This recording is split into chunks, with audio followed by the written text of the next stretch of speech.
Are you interested in angels, demons, spirits, ghosts, and monsters? Are you curious about their origins, tales, and influence upon history and on the present day? If so, sit back, relax, and welcome to Southern Demonology, the podcast that explores all of this and more.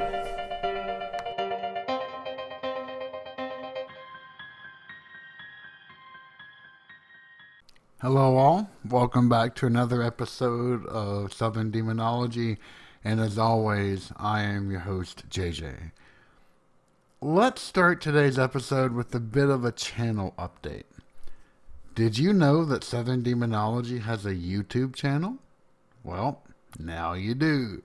In fact, for the past 2 weeks, I have been backporting all of my episodes there. And yesterday, I hit the, well, at least for me, momentous milestone of getting all of my previous episodes uploaded into YouTube.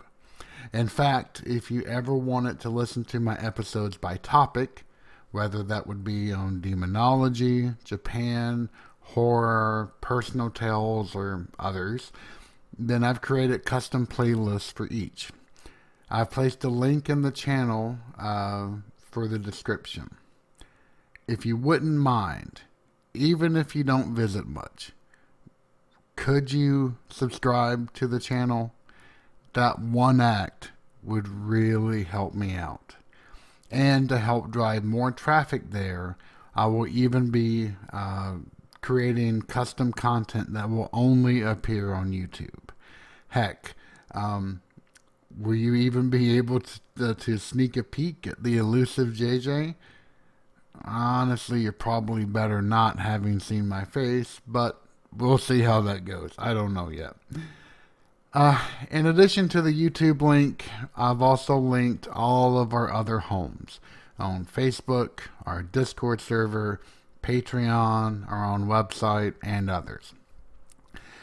You know, I started this podcast at the urgings of a few of my friends and coworkers, and I never imagined I would have developed a serverless content management system, business pages on several different platforms, and become my own social media manager, all in the effort to promote this podcast. And honestly, I'm pretty horrible at promoting myself or my work. Yet, even though this passion project does not bring in any money, I have reaped so many benefits from this one thing. And all of those come in the interactions I've had with listeners, whether it be through Discord, emails, the occasional phone call, or Facebook posts. I have made wonderful friends, had lively discussions, and have learned a phenomenal amount. And honestly, all of this, especially given the wreckage of the past, 18, 19 months have been, has truly been a godsend. To all of you, whether I know you or not, whether I've interacted with you or not, I want to personally thank you for listening. It really means the world to me. Finally, barring any unexpected changes to my schedule, I do have a great deal of upcoming content to celebrate the arrival of October and one of my favorite holidays. So keep your eyes peeled and your ears, I guess more appropriately, for much more to come. I'm sure you've heard of the concept of, quote-unquote, finding yourself. Writers and directors have made numerous works documenting the over-dramatized journeys people have undergone to determine exactly who, and in some cases, what they are.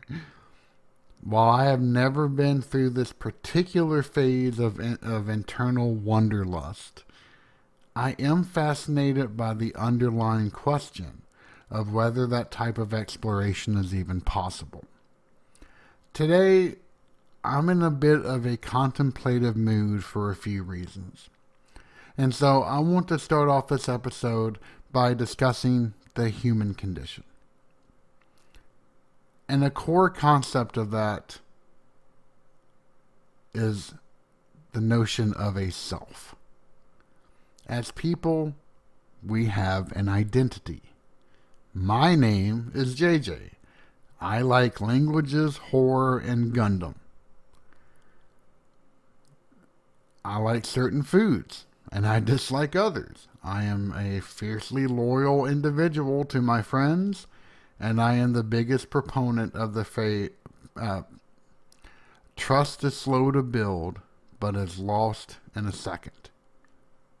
I'm a workaholic. I also like to procrastinate. And just like everyone else, I have a million defining characteristics. I have a personality. Yet can one honestly say that that creates, is idiomatic of, or constitutes a self? The TLDR, or too long didn't read, or I guess listen, is, I don't know.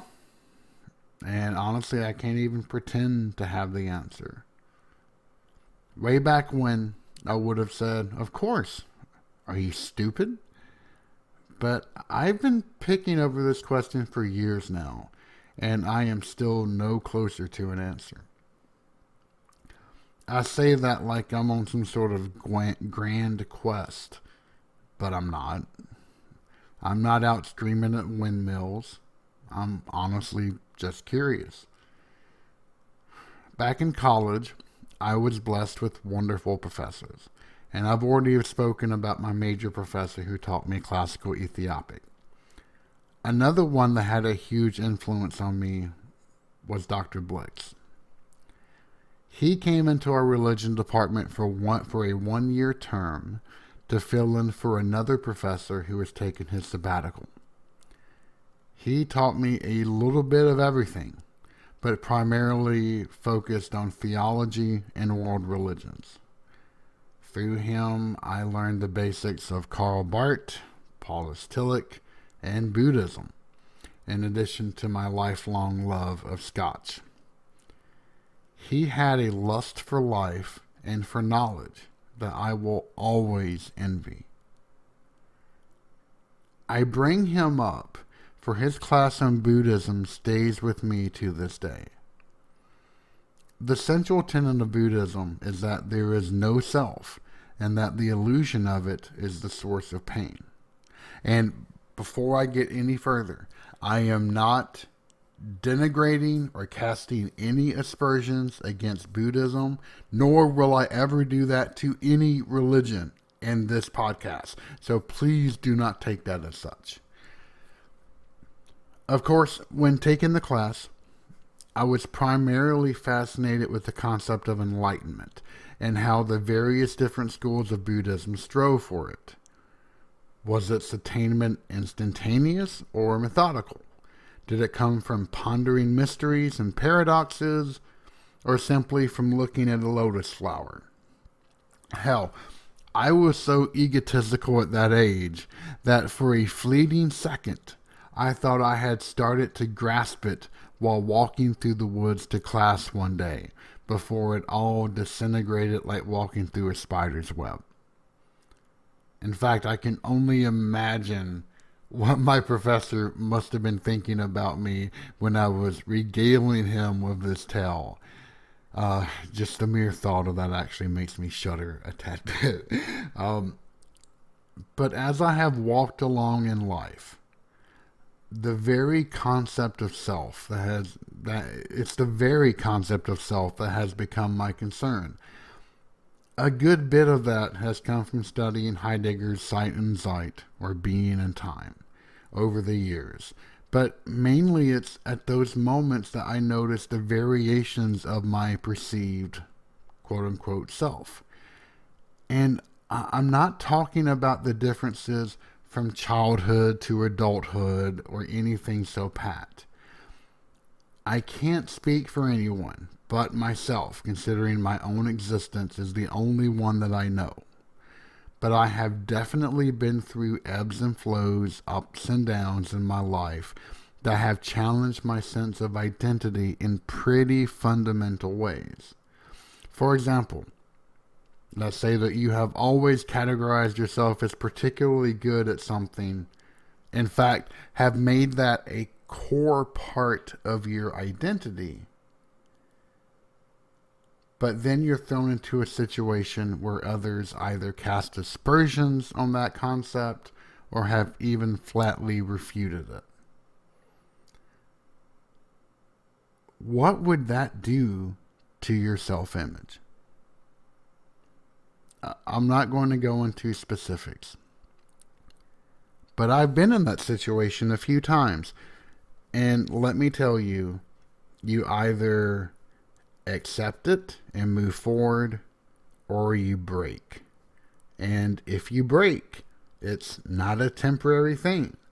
Rather, you'll carry the cracks with you, if not for a very long time, then enough to make it extremely noticeable to yourself. And at least for me, even if you accept it, you are changed. I was at a fundamental level. And it's just as difficult, even if you've been through that kind of earth-shattering change before. Let me give a practical example. One can experience a minor version of that type of experience when one goes away to college for the first time, or starts a new job where you know no one, or you move to a new country where everything is radically different. I like to think of it like this. People carry their experiences with them. Yet it's not just dragging those behind you. Rather, that experiential ray or cone is both behind you and forecasted ahead of you, that shapes how you view, interpret, and react to the world. Heidegger referred to this as one's historicity. And that historicity is made stable when the expected is encountered. Same coworkers, you behave the same. Same environment, no problem. Yet the moment the unexpected is standing before you, all bets are off. How do you react? Or based on your experience, how should you react? Now, of course, Heidegger went on to state that this was the invisible they, and everyone within a particular culture would react or not react in very similar or predictable ways based upon that culture's standpoint. And I'm not going into that level of depth in this conversation, but I'm talking about as an individual, how would you react? Of course, all of that is being brought forth from your experiential range. So you will react to any unknown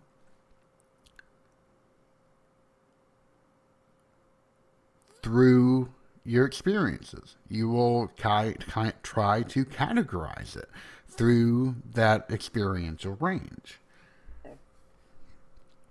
The most extreme version of this is the flight or flight reflex. How would you react when put in a life-threatening situation?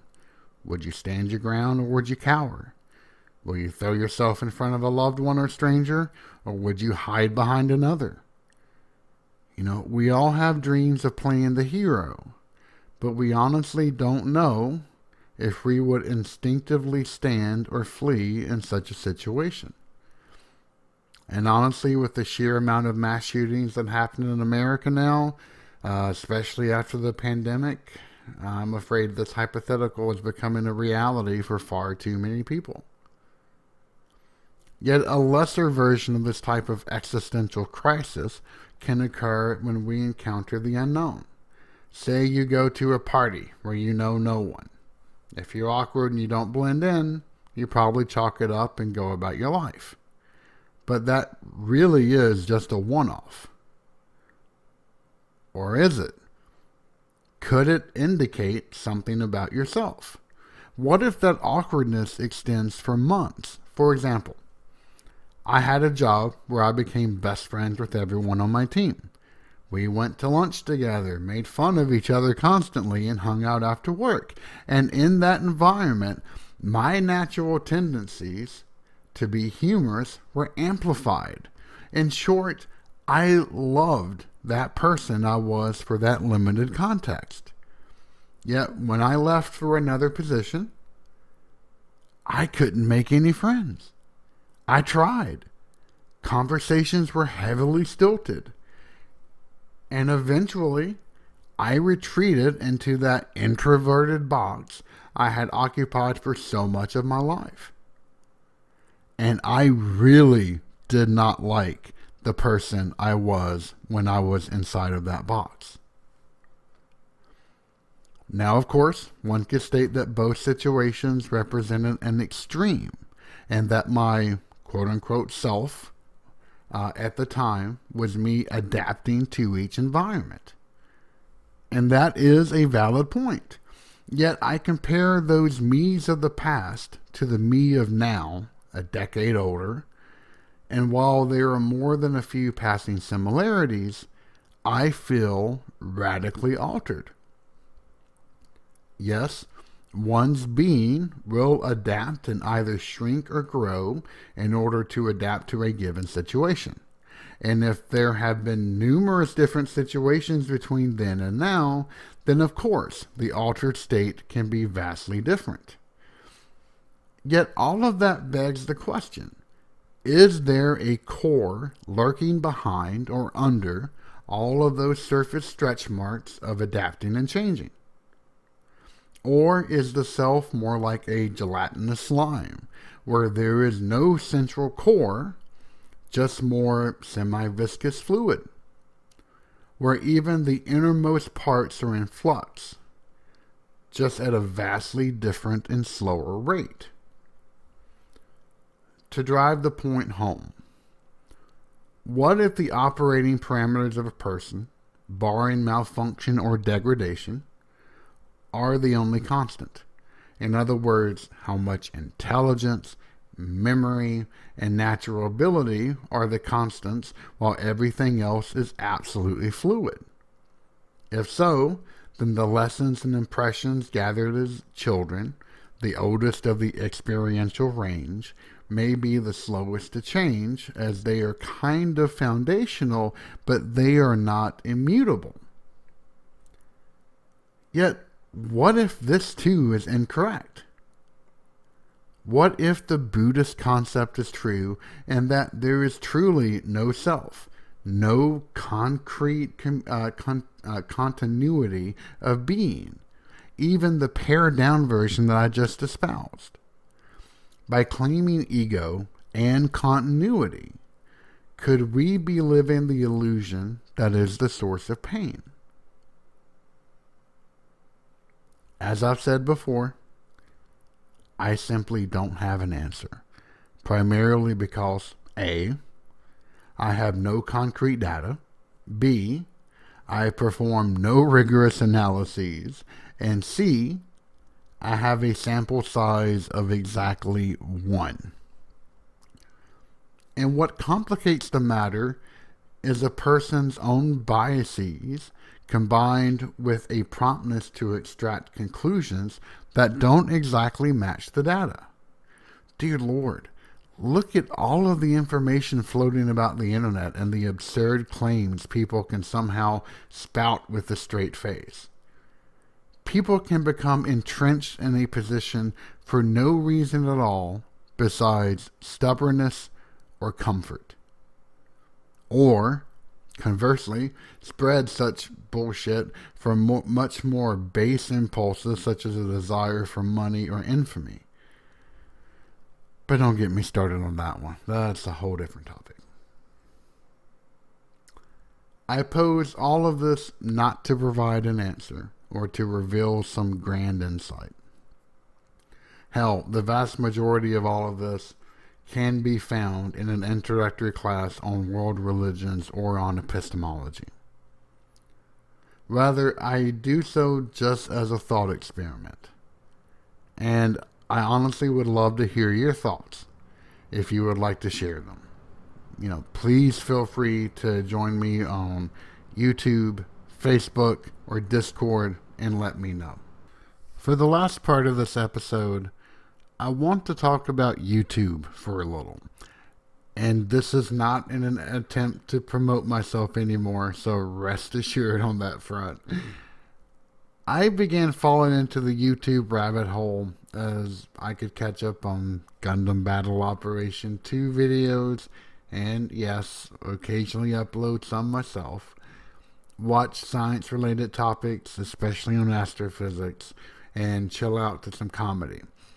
Considering that I don't have a regular TV subscription anymore, it filled a void. In the past few years, I have developed a very bad tendency to have trouble falling asleep. Or, even if I do, to wake up in the middle of the night or at the butt crack of dawn, which would throw my entire schedule for the upcoming day into shambles. And given that I am in programming where I need my wits about me, that usually did not make for a fantastic day. Actually, I had an entire conversation about this with a recent member who joined the Southern Demonology Discord server, which was really nice to have. Regardless, in an effort to keep my mind occupied while I was in bed, waiting for sleep to overcome me, I decided to start listening to some ghost stories to keep myself entertained. And with that simple thought, I started delving into the wide world of horror channels. And what a rabbit hole that is. When I say horror, I'm not talking about murder mysteries or real life crime or anything along those lines. I can understand the appeal, but I am only interested in the supernatural or preternatural.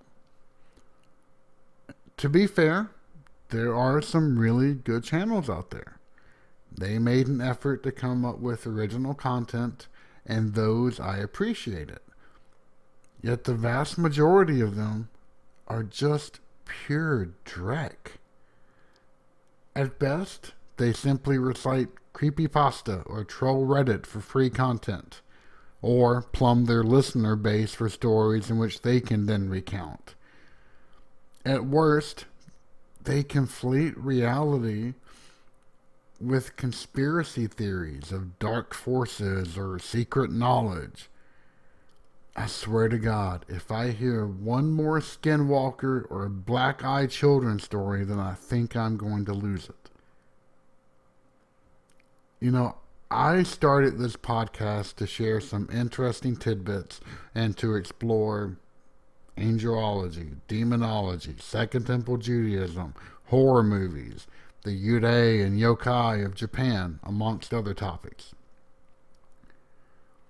But the day I start feeling the need to conflate reality with conspiracies, or simply read aloud Reddit posts, is the day that I stop this little experiment. On the academic front, I do have one final question. I've been thinking of teaching an online course for either Biblical Hebrew or Classical Ethiopic. Would anyone out there be interested? If so, hit me up and let me know. If there is sufficient interest, then we may start up a class that would meet, once every 2 weeks or so. Again, this is not a commitment on that front. I just really want to see if there is any particular interest. Because, I've been wanting to go back and refresh my biblical Hebrew knowledge because it's been a while. And I've actually been writing a program in order to do automatic translations of Ge'ez. And I need to actually comb back through the grammars of both of those kinds of books in order to do so.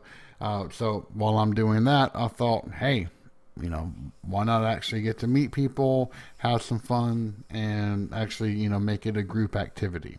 So if you are interested, just let me know. You can hit up our website, send a message there, or on any of the other platforms that I have mentioned in this thing. I'm not going to go through that list again. I don't want to bore everyone too badly, as I probably already have done. Anyway, on that note, thank you for joining me. And please look forward to the upcoming episodes slated for October. We should have a lot of fun. And as always, please stay safe out there and take care of yourselves. And thank you for joining us once again. Have a great day.